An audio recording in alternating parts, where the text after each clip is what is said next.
বিএনপির ভারপ্রাপ্ত চেয়ারম্যান তারেক রহমানের নির্দেশে গরিব দুস্থদের মধ্যে ইফতার সামগ্রী বিতরণ করেছে দলের ঢাকা মহানগর উত্তর শাখা। রাজধানীর গাবতলী সিটি কলোনিতে ৫০০ জনকে দেওয়া হয়েছে বিভিন্ন পণ্য। এ সময় নেতারা বলেন, জনগণের পাশে থাকার প্রতিশ্রুতি দিয়েছেন বিএনপির ভারপ্রাপ্ত চেয়ারম্যান। এই ঈদে জামা জুতো অ্যাকসেসরিজের ডিসকাউন্ট।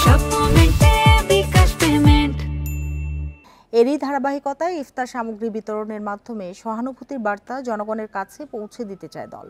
রমজান জুড়ে এই কর্মসূচি চালিয়ে যাওয়ার ঘোষণা দেন তারা। জানান, এই আয়োজন কারো একক নয়, দলের সব নেতাকর্মীর সহযোগিতায় অসহায় মানুষের পাশে দাঁড়িয়েছে বিএনপি।